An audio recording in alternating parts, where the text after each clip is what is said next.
Hi everyone, in this series we're going to look at NumPy. And in this video we're going to look at why we need NumPy in the first place.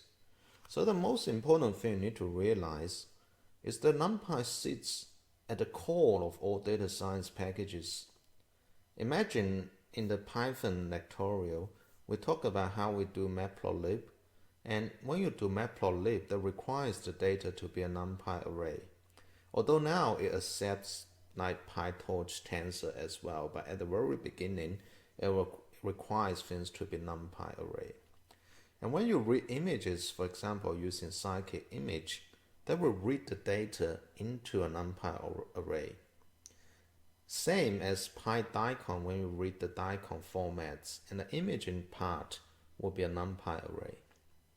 So for other libraries like SimpleITK, which you will learn in the future, that has its function to convert things into NumPy array. So more than often you will see a lot of packages either accepts NumPy array or save things as NumPy array.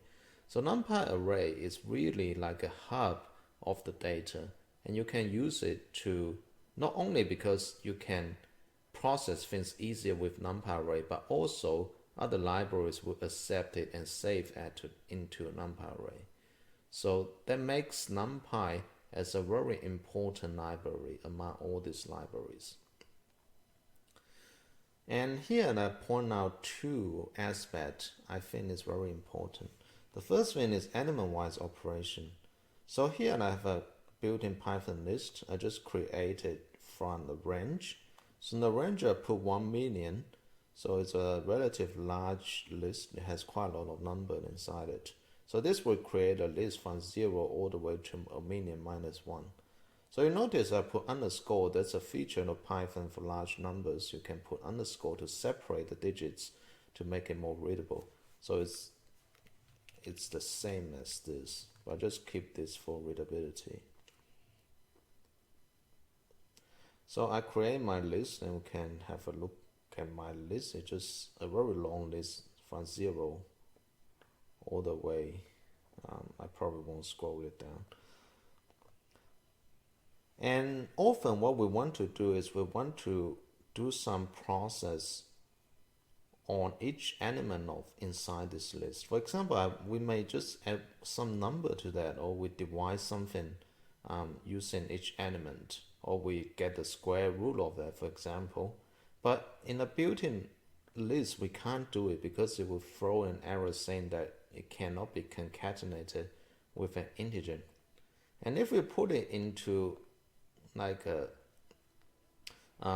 list here, it won't throw this error, but it's not doing what we want. It just append this one to the end of that list. So it creates a new list that has this one at the end, but this is not what we want.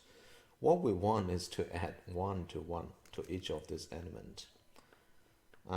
So in order to do that, we need to do something like a loop. We need to loop through all the elements inside this list and then do some calculation and then append it to a holder list.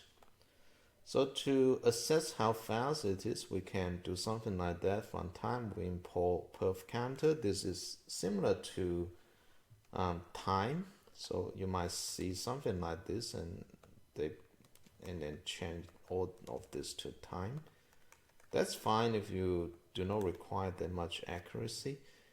Here we want to have more accuracy. We use performance counter, which is this one. So we can assess the time marker here and then do the operation and assess the marker here again, so we can get the duration. We can print that out. So if we do it, we'll see it takes about 0.1 second to loop through this list. Now let's do the same thing NumPy array. So we import NumPy as np, and then we convert this to NumPy array using np.array. It takes this list and then convert it into array. So the good thing to have in NumPy is that if you just add 1, that will do element-wise operation. And we can actually see how fast it is. So you can see it's about 1 order faster, now 1 magnitude faster, 10 times faster than the Python list. And this is just for 1D. If it's 2D, it will be much faster than this.